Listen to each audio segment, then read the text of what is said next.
श्री राम। गुरुर्ब्रह्मा गुरुर्विष्णु गुरुर्देव महेश्वरा गुरु साक्षात् परब्रह्म तस्मै श्री गुरुवे नमः। श्रीमद् भगवद गीता अध्याय 3 श्लोक है 27वां।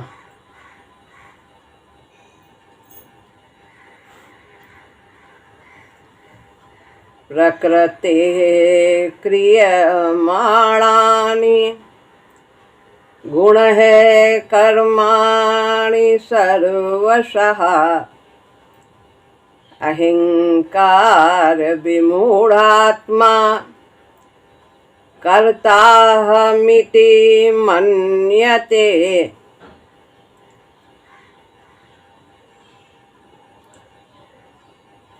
जो अहंकार से युक्त अज्ञानी व्यक्ति हैं वे ये जानते हैं कि कर्म मैं कर रहा हूँ। यहाँ पर भगवान बता रहे हैं कि कर्म किसके द्वारा होता है। जैसे पिछले श्लोक में बताया कि जन कल्याण के लिए, समाज की व्यवस्था के लिए महापुरुष कर्म करते हैं, यद्यपि उनके करने और न करने का कोई प्रयोजन नहीं होता है, लेकिन ऐसा समझा जा सकता है कि भाई दूसरों के लिए कार्य करें, क्या फ़ायदा, तो इसमें परेशानी हो सकती है, ये भाव आके जब अपना कोई लाभ नहीं है। लेकिन जो कर्म के रहस्य को समझ जाता है, ज्ञानवान हो जाता है, तो उसकी यह परेशानी दूर हो जाती है कि कर्म तो मैं कर ही नहीं रहा हूँ, तो मैं परेशान क्यों हूँ। कर्म तो कोई और कर रहा है। कौन कर रहा है? इस श्लोक में 27वें श्लोक में भगवान बता रहे हैं। कर्म सभी प्रकार से प्रकृति के गुणों द्वारा किए जाते हैं। ये जो गुण है सत रजतम, यह प्रकृति के कार्य हैं। इन्हीं के द्वारा कर्म किए जाते हैं। इंद्रियों के माध्यम से जैसा गुण होगा उसी तरह से इंद्रियां बरतती हैं। तो कर्म सभी प्रकार से प्रकृति के गुणों द्वारा किए जाते हैं। अहंकार से विमूढ़ हुआ व्यक्ति मैं करता हूँ ऐसा मानता है। मैं करता हूँ, मैं का मतलब यहाँ अहंकार और आत्मा बहुत ही पास हैं, और वो भ्रम से अहंकार अपने को करने वाला मान लेता है, जबकि शक्ति किसकी होती है? आत्मा की शक्ति से शरीर कार्य करता है। आत्मा में शक्ति कहाँ से आती है? परमात्मा की चेतना से आती। तो अहंकार से विमूढ़ हुआ व्यक्ति मैं करता हूँ ऐसा मानता है। आगे व्याख्या करते हैं। कौन करता है कर्मों को? क्या आत्मा करता है? आत्मा तो उसके हाथ पैर ही नहीं है, वो क्या करेगी? वो तो खाली देखती है, वो तो साक्षी है। करने जो कार्य होते हैं वे सब हाथ पैर के द्वारा ही तो किए जाते हैं। तो कर्मेंद्रियों के द्वारा ही कार्य होते हैं। आत्मा अविकारी चेतन है, जो है क्रिया या गति ये विकार है। आत्मा में कोई गति नहीं, आत्मा में कोई परिवर्तन नहीं, इसलिए आत्मा अविकारी है, स्थाणु है आत्मा, उसे कहीं जाना आना नहीं होता, सर्वत्र व्याप्त है। उसमें क्रिया कैसी? आत्मा तो अविकारी है, यानी उसमें तो कोई गति नहीं होती। क्रिया तो विकार है, अगर कुछ हो रहा है तो ये होना, ये विकार है। अगर आत्मा अपने में आरोपित करती है तो ऐसा हो नहीं सकता। अहंकार से विमूढ़ आत्मा सोचता है, वो जीव जिसमें अहंकार का आवरण पड़ा है वही सोचता है कि मैं कर रहा हूं। आत्मा तटस्थ है, देखती है, सर्वगता है, सभी जगह पहले से पहले पहुंची है। वो करता नहीं हो सकता, आत्मा करने वाला नहीं हो सकता। तो फिर प्रश्न उठता है, कौन करता है? प्रकृति करती है।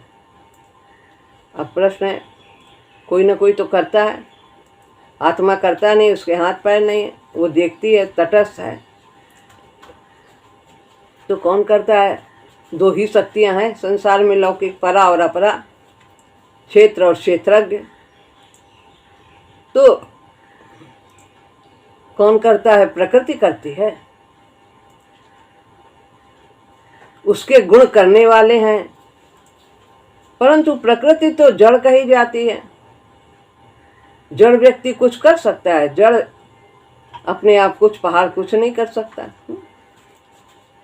जो जड़ है, जिसमें कोई चेतनता नहीं है, शक्ति नहीं है, वो कैसे काम करेगा? प्रकृति तो जड़ है, आत्मा है चेतन। तो प्रकृति जड़ है और वो अंधी है, आत्मा साक्षी है, देखता है, उसके हाथ पैर नहीं हैं, और प्रकृति के आंख नहीं है, उसके हाथ पैर है। प्रकृति अंधी, अंधा व्यक्ति कैसे कार्य करेगा? अंधी जो देख नहीं सकता, उससे कर्म सुचारू रूप से हो ही कैसे सकते हैं जो देख नहीं सकता? भली बात अच्छे प्रकार से नहीं कार्य कर पाएगा जैसा एक देखने वाला करता है। पुरुष की समीपता मात्र ही प्रकृति को कर्म करने की योग्य कर देती है। पुरुष की समीपता मात्र प्रकृति कर्म करने की योग्य हो जाती है। पुरुष कौन है? क्षेत्रज्ञ है, परा प्रकृति है, आत्मा है। तो जब आत्मा का जड़ से संपर्क होता है, प्रकृति से संपर्क होता है, तो उसमें क्रिया होने लगती है। जैसे पंखा अपने आप चल जाएगा, नहीं चलेगा जब तक उसमें बिजली की शक्ति नहीं होगी। तो बिजली की शक्ति के संपर्क में आते ही वो घूमने लगता है, और वो सोचते मैं तो घूम रहा हूँ, कैसे घूम सकता है यदि विद्युत से उसका संपर्क न हो। तो पुरुष की समीपता से, प्रकृति और पुरुष दो हैं संसार में, तो प्रकृति जो जड़ है और पुरुष आत्मा को कहा गया। तो पुरुष की समीपता से प्रकृति में कर्म होने लगता है। पुरुष की चेतना प्रतिफलित हो जाती है। जो आत्मा की शक्ति है वो जड़ में आ जाती है, शरीर में आ जाती है, मन बुद्धि इंद्रियों में आ जाती है। जैसे पंखे में बिजली की शक्ति आ जाती है, वो उससे कनेक्ट हो जाता है तो वो चलने लगता है। तो दोनों के संपर्क होने से क्रिया होने लगती है। चेतनता किसकी रहती है? आत्मा की चेतनता इन सब यंत्रों में आ जाती है और क्रिया होने लगती है। प्रकृति में और कर्म होता है। जब उसकी चेतना उसमें आ जाती है तो प्रकृति में हाथ पैर हिलने लगते हैं, जैसे सब क्रिया होने लगती, चलना है, फिरना है, अनेक प्रकार के कार्य करना है, तो ये सब क्रिया होने लगती है। वो चेतना मन बुद्धि और इंद्रियों में प्रतिबिंबित हुई उसे चेतन की तरह व्यवहार करने के योग्य बना देती है। कौन सी चेतना? आत्मा की चेतना। तो वह फिर मन के द्वारा, बुद्धि के द्वारा, इंद्रियों के द्वारा वो कार्य करने के योग्य हो जाता है। जब आत्मा और ये प्रकृति दोनों मिल जाती, क्षेत्र क्षेत्रज्ञ दोनों का संयोग होता है। इसीलिए संसार में कुछ भी ऐसा नहीं है कि जिसमें केवल परा हो या अपरा हो, क्षेत्र हो या क्षेत्रज्ञ हो। जितना भी कुछ है सब दोनों क्षेत्र क्षेत्रज्ञ के संयोग से ही संसार है और सब में गति हो रही है, कण कण में गति हो रही है। उदाहरण देते हैं, सूर्य एक सुंदर उदाहरण है। सूर्य स्वयं कुछ नहीं करता, पर सूर्य का उदय मात्र जागृत कर देता है, सब लोग जाग जाते हैं। बिजली अपने आप कुछ नहीं करती जब तक यंत्र से नहीं जुड़ती। जब यंत्र में विभिन्न प्रकार के यंत्रों से उसे जोड़ दिया जाता है तो कितने नए नए कार्य होने लगते तरह तरह। ऐसे जब प्रकृति और पुरुष का संयोग होता है तो अनेक प्रकार के कितने बड़े बड़े सब आविष्कार हैं, गतियां हैं, क्रियाएं हैं, सब कुछ प्रतीत होता है। तो सूर्य एक सुंदर उदाहरण है। सूर्य स्वयं कुछ नहीं करता, पर सूर्य का उदय मात्र जागृत कर देता है। प्राणी जगत को, संसार में जो लोग हैं उन सबको वो जागृत कर देता है। सब अपने अपने कार्य में लग जाते हैं। लोग बिस्तर छोड़कर अपने अपने कामों में लग जाते हैं। पशु पक्षी अपना कोलाहल आरंभ कर देते हैं। बर्फ सूर्य के ताप से बर्फ पिघलने लगती है, गर्माहट आ जाती है, वो भी बर्फ भी पिघलने लगती है। नदियों में पानी बढ़ जाता है, फूल खिलने लगते हैं, वनस्पतियां पुष्ट होने लगती हैं। खाली छांव में रखें तो पेड़ पौधे अच्छे से नहीं पनपेंगे, उगेंगे नहीं। तो दोनों चीज की आवश्यकता होती है, धूप और छाया दोनों की। तो ये सभी कुछ होता है, परंतु इन व्यक्तिगत कर्मों के लिए सूर्य की जिम्मेदारी नहीं है कि सूर्य मैं कर रहा हूँ, वो तो कुछ करता ही नहीं। आत्मा तो कुछ करती ही नहीं। ये तो उसके प्रकट होने से ही सभी कार्य होने लगते हैं। उसी रोशनी में कोई भला काम करता है और कोई गला काटता है किसी का। सूर्य उन दोनों कामों में अलिप्त है, वो लिपायमान नहीं है। उसको कोई भी कर्तापन का कोई अभिमान नहीं है और कर्तृत्व के संस्कार से नहीं बनता। आत्मा ठीक सूर्य की भांति है। उसकी समीपता मात्र से प्रकृति में हलचल होती है, कर्म होने लगते हैं। किसी भी प्रकार के कर्मों के करने की ना उसकी कोई जिम्मेदारी नहीं होती, आत्मा पर नहीं आती है। और वो जो अहंकार से विमूढ़ आत्मा है वो कहता है मैं कर रहा हूँ, मैं कर रहा हूँ। और आत्मा कर नहीं सकती, जैसा कि अभी भगवान ने कहा है कि वो तो देखती है, साक्षी है, तटस्थ है, उसके हाथ पैर नहीं। कर्म तो प्रकृति के गुणों द्वारा किए जाते हैं। अभी पहले इसी की चर्चा हुई। जितने भी कर्म है प्रकृति के गुण है, ये सत्व रज तम, ये प्रकृति के गुण है और इन्हीं से प्रभावित हुआ व्यक्ति कार्य करता है। सतोगुणी अलग कार्य करेगा, तमोगुणी अलग कार्य करेगा और रजोगुणी व्यक्ति अलग कार्य करता है। सब अपने अपने भावना के अनुसार कार्य करते हैं। जैसे कार्य गुण है वैसे ही कार्य होगा।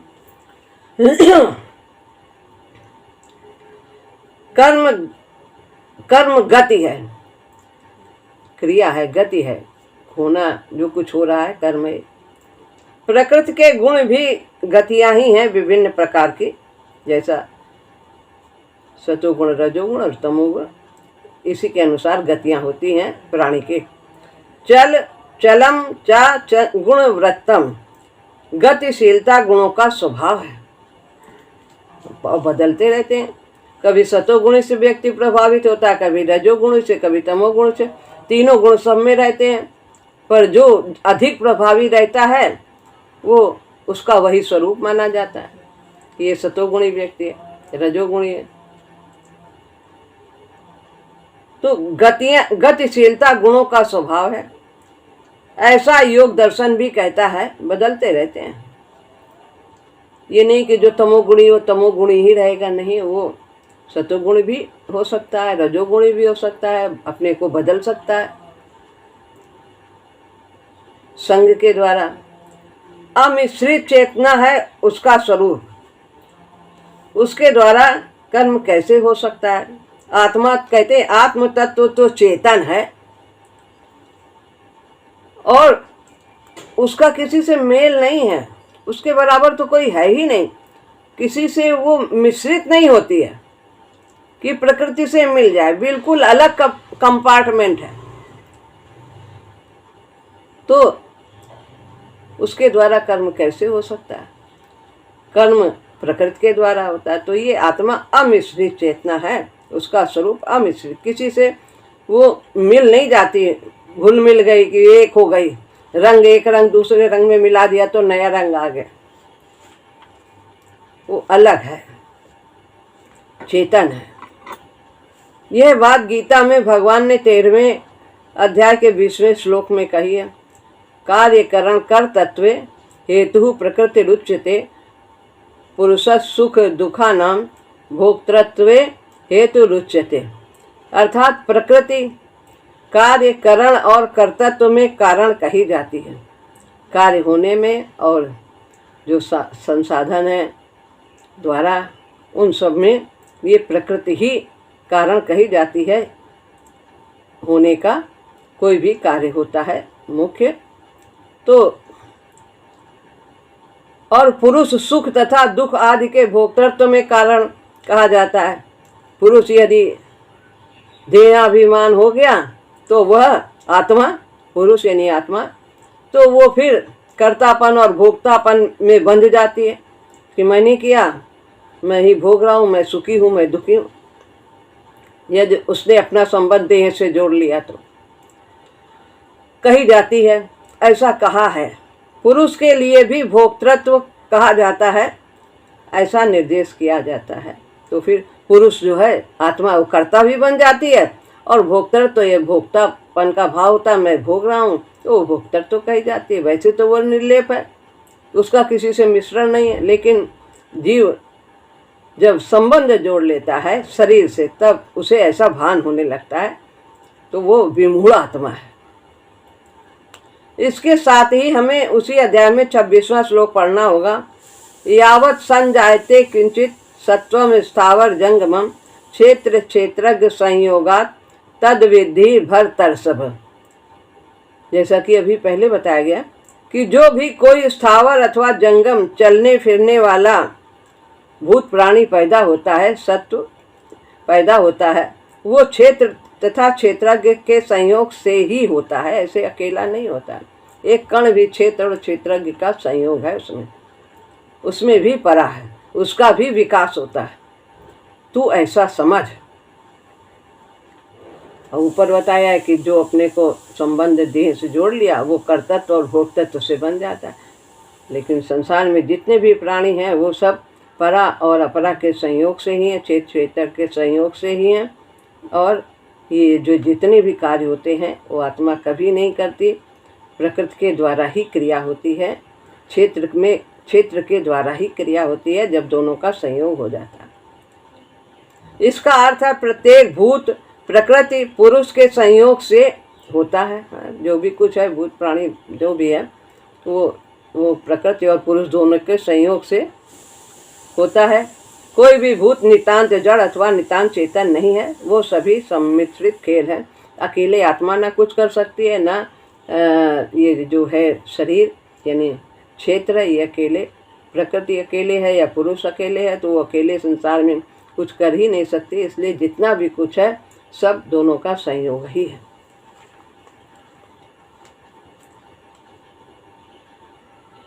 प्रकृति पुरुष के रहस्य को और समझ लेने से वर्तमान प्रसंग ठीक स्पष्ट हो पाएगा। महाराज जी कहते हैं 7वें अध्याय में हम लोग पढ़ते हैं, भूमि रापो नलो वायु खम मनो बुद्धि रेव चा अहंकार इतियम में भिन्ना प्रकृति रष्टदा अपरेय मितिस्त्वन्याम प्रकृतिम विद्धि में पराम जीवभूताम महाबाहो यदम धार्यते जगत की। अर्थात बताते हैं और स्पष्ट करते हैं कि ये मेरी परा और अपरा प्रकृति है क्या, जो 8 तत्वों से बनी है, ये अपरा है।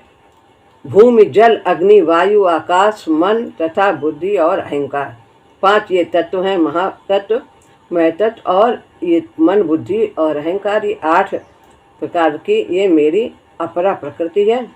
और इससे भिन्न जो है परा प्रकृति है, हे अर्जुन, वो जीव रूपा है, आत्मा है। यही सब संसार में, यही इन्हीं प्रकार, ये इन्हीं तत्वों से ही ये संसार प्रदर्शित होता है, लक्षित होता है, दिखाई देता है, जिसके द्वारा ये जगत धारण किया जाता है, ये संसार की उत्पत्ति होती है, परा और अपरा।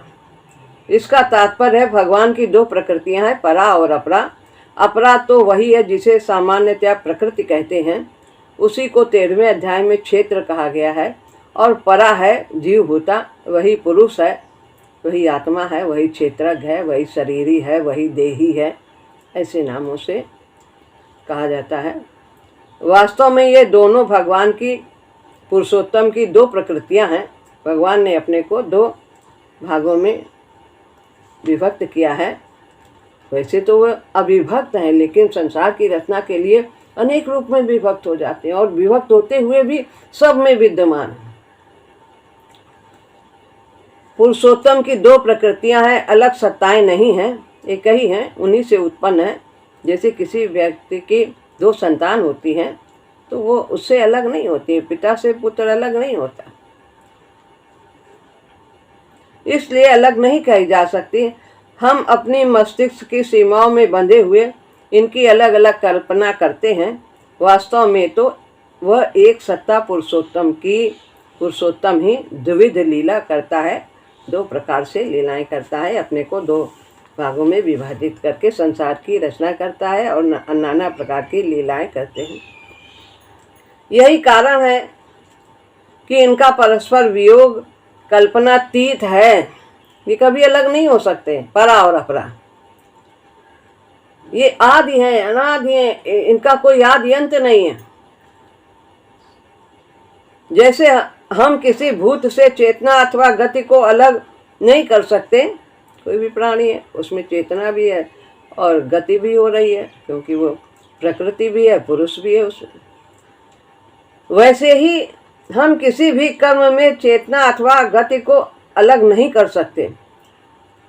इस प्रकार जैसे हम किसी भूत से चेतना अथवा गति को अलग नहीं कर सकते, भूत प्राणी है तो उसमें चेतना भी है और गति भी होगी, क्रिया भी होगी, वैसे वास्तव में वैसे ही हम किसी कर्म से चेतना अथवा गति को अलग नहीं कर सकते। जो भी कर्म हो रहा है वो चेतन के संयोग से ही हो रहा है, उसी की शक्ति से हो रहा है, और उसमें गति भी हो रही तो प्रकृति के माध्यम से हो रही है, उसमें प्रकृति है और प्रकृति अपना कार्य कर रही है गुण के रूप में। प्रत्येक क्रिया दोनों ही भावों का सम्मिलित परिणाम है मानसिक दृष्टि से देखने में। हाँ, प्रधानता अंतर होता है, जब हम इसे मानसिक दृष्टि से अलग अलग दिखाई देखते हैं तो अलग अलग प्रतीत होता है। इसी तत्व का स्मरण करते हुए 13वें अध्याय में 20वें श्लोक में कहा गया है, ऐसा प्रयोग हुआ प्रतीत होता है, जो अभी ऊपर हम लोग पढ़ रहे हैं, कि सभी कार्य और कारण जितना भी है वो सब प्रकृति के द्वारा ही है, प्रकृति ही इसका कारण है, जो भी गति हो रही है। नितांत वैसा ही है, ऐसा नहीं है कि यही है कि बस प्रकृति में ही गति हो रही है, प्रकृति के द्वारा ही हो रही है, ऐसा नहीं। यही वस्तुतः सत्य भी है, यही गीता की निजी दृष्टिकोण भी है, परंतु यह दृष्टिकोण स्पष्ट तो क्रमशः ही हो पाता है। तो यही बताया है कि अकेले नितांत प्रकृति के द्वारा ही गति हो रही, ऐसी बात नहीं है। जब आत्मा का संयोग होता है तो आत्मा की चेतनता मन बुद्धि इंद्रियों में उतर आती है और गतियां होने लगती हैं आत्मा की चेतना से ही। सांख्य का दृष्टिकोण तो जड़ चेतन के विभाजन पर आश्रित है। प्रकृति जड़ है, पुरुष चेतन है, प्रकृति गुणमयी है, गति रूपा है, चेतन गति रहित है। ये सब बताया गया है कि दोनों के गुण अलग अलग हैं, प्रकृति के गुण अलग हैं और पुरुष के गुण अलग हैं। जड़ है वो और पुरुष चेतन है, और गति प्रकृति में ही है, चेतन में कोई गति नहीं है, अविकारी है। यही उस सिद्धांत का अंतिम निर्णय है सांख्य योग ज्ञान मार्ग में। इससे परे किसी की कल्पना भी नहीं करता दोनों के संयोग से क्रिया होती है, परंतु क्रिया संभव है केवल मात्र प्रकृति में दिखाई जो चेतनता उसकी रहती है। जैसे बिजली में कोई गति नहीं होती, गति होती है पंखे में, ऐसे ही जितनी भी गति हो रही दिखाई दे रही है वो सब प्रकृति में ही दिखाई देती है, जड़ में ही दिखाई देती है। चेतन में कोई गति नहीं, वो तो स्थाणु है, पर शक्ति उसकी रहती है। वही केवल मात्र प्रकृति में ही, वही तो विकारी, प्रकृति विकारी है। पुरुष तो विशुद्ध चेतना होने के कारण अविकारी अकर्ता है, वो तो लंगड़ा है, अपाहिज है, केवल मात्र आँख है, बताया कि उसके हाथ पैर नहीं, केवल आँख है, देखती है। उसकी दृष्टि से प्रकृति को दिशा मिलती है। जैसे अंधा और दूल्हा जो था वो नदी पार कर गए थे तो वो दिशा बता रहा था, वो लंगड़ा जो है वो चलता जा रहा था। तो जो आत्मा है वो उसे दिशा देती है, शक्ति देती है, दिशा मिलती है कि ऐसा करो, ऐसा न करो। उपद्रष्टा अनुमंता चा भर्ता भोक्ता महेश्वरा, वही हमारे लिए सब बन जाते। उसकी दृष्टि से प्रकृति को दिशा मिलती है, वो कर्म करने लग जाती है। उसका कर्तृत्व यदि है तो बस इतना ही है कि वो देख रहा है, वो अनुमंता भी बन जाता है, सम्मति भी देता है। कर्म योग तो सांख्य के सिद्धांत को लेकर ही चलता है। जब वो कर्म ब्रह्मार्पण योग के स्वरूप को प्राप्त करता है तो सांख्य सिद्धांत की सीमा को लांघकर गीता के पुरुषोत्तम योग में प्रतिष्ठित हो जाता है। कर्म योग तो सांख्य के सिद्धांत को लेकर ही चलता है कि वही जड़ जो है प्रकृति में ही क्रिया हो रही, मैं कुछ नहीं करता, संसार में निष्काम भाव से कर्म करना है, जो कुछ है ये हमारा कुछ भी नहीं है, ये शरीर भी संसार के लिए है और संसार को ही अर्पित करना, इसी को शुरू में लेकर के निष्काम भाव से परहित के लिए कर्म करता है।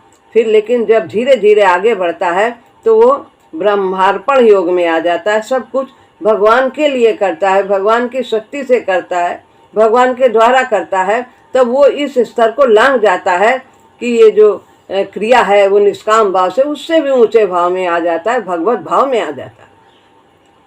धीरे धीरे ही दृष्टिकोण को विकसित किया गया है। सामान्य मंतव्यों को परिष्कृत करके ऊंचा रूप दिया है भगवान ने गीता में। जो सामान्यतया जो बातें प्रचलित हैं तो उसको भगवान ने और स्पष्ट और उच्च स्तर पर पहुंचाया है गीता के उपदेश के द्वारा कि सर्वधर्मान परित्यज्य मामेकम शरणं व्रज अहम तो सर्वपापेभ्यो मोक्षयिष्यामि मा शुचः। ये इतना ऊंचा रहस्य है। वर्तमान श्लोक इसी सिद्धांत पर आश्रित है। विद्वान को कर्म करने के लिए भगवान ने ऊपर 25वें और 26वें श्लोक में प्रेरित किया है कि विद्वान जो है महापुरुष अपने कर्म को न त्यागें। वो कर्म कैसे करें? समाज की व्यवस्था को बनाए रखने के लिए, लोक संग्रह के लिए, शिक्षण के लिए। बस उन्हें ये है कि स्वयं भी कर्म करें और कैसे करें? अनासक्त भाव से। जैसे सामान्य आसक्त होकर करते हैं वो अनासक्त होकर के अपने नियत कर्मों को करें। तो ये उपदेश दिया है। कर्म करने से कोई हानि तो होगी ही नहीं, यह समझने की चेष्टा की गई है वर्तमान तथा आगामी श्लोक में। वास्तव में सभी प्रकार से प्रकृति के गुणों के द्वारा ही कर्म किए जाते हैं। कर्म गति रूप है। प्रकृति के गुण तो प्रकृति की गतियां ही हैं। कर्म उन्हीं गतियों के विलास मात्र हैं। पुरुष तो अविकारी चेतन साक्षी मात्र है। और स्पष्ट करते जा रहे हैं भगवान उन्हीं बातों को दोहराकर। वो प्रकृति के खेल का दृष्टा है, देखने वाला है, साक्षी है क्या हो रहा है। आत्मा भी देखती है, करती कुछ नहीं। वो इस तत्व को भूलकर अहंकार के वशीभूत हुआ अपने को प्रकृति के गुणों से, मन बुद्धि इंद्रियों से एक कर लेता है आत्मा। फिर वो जीव की संज्ञा हो जाती है। जब मेरा मन, मैं सुखी, मेरा इस पे अधिकार है, मैंने खाया, मैंने देखा, मैं लग गया, तो वो प्रकृति के गुणों से अपनों को एक कर लेते हैं। अपने को मन समझता है, मैं सुखी हूँ, दुखी हूँ, ऐसा प्रतीत करता है। मैं राग करता हूँ, मैं द्वेष करता हूँ, ऐसा उसे भान होता है। वास्तव में ये सभी विकार मन के हैं। आत्मा तो विकार रहित है, उसमें विकार हो ही कैसे सकता है। इसी प्रकार बुद्धि से विकार क्या है? परिवर्तन, सुखी होना, दुखी होना। वो कैसे सुखी दुखी हो सकती है आत्मा? उसमें तो परिवर्तन होता ही नहीं, ये तो मन में होता है। इसी प्रकार बुद्धि से एक हुआ आत्मा सोचता है मैं विवेक करता हूँ, मैं बहुत ज्ञानवान हूँ, मुझे बहुत कुछ आता है, मैंने गलती की, मैंने सही किया। अभ्यास के कारण ही यह प्रतीत होता है। जैसे शीशे पर लगे हुए धब्बे व्यक्ति को अपने मुंह पर लगे दिखाई देते हैं, जैसे गाड़ी पर चलने में जमीन चलती दिखाई देती है, ठीक ऐसे ही यह प्रतीत होता है। यही हालत इंद्रियों के विषय में आत्मा की होती है। जब वो अपने मन को, बुद्धि को, इंद्रियों को उससे जोड़ लेता है आत्मा, तब वो उसके कार्य को अपना कार्य समझने लगता है। चेतनता उसकी है, क्रिया सब प्रकृति में होती है। ऐसी प्रतीत आत्मा को अहंकार के कारण ही होती है।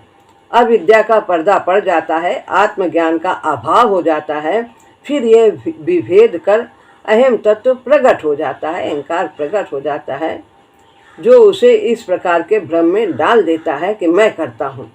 इस अहंकार से भूले हुए आत्मभाव वाला वह अपने को कर्ता मानने लगता है।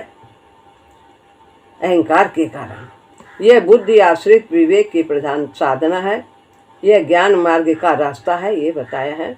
इसी बात का आग्रह योग वशिष्ठ भी तो करता है। श्री राम जी को इसी युक्ति के बल पर तो राज्य का संभालने का आदेश वशिष्ठ जी ने किया था। यही निश्चय है। इस रास्ते वालों का जिस पर जमे रहने से कल्याण होता है, उन लोगों की दृष्टि से यह साधना बताई गई है। तो यह थोड़ा थोड़ा सा कर्मयोग की साधना आरंभ की है। अभी ज्ञान मार्ग के बारे में ही चर्चा चल रही है कि किस प्रकार से महापुरुषों को, ज्ञानियों को कर्म करना चाहिए और क्या सोचना चाहिए कि मैं नहीं कर रहा हूँ, मैं अविकारी हूँ और क्रिया सब प्रकृति में हो रही है। यही इसमें भाव। श्री राम।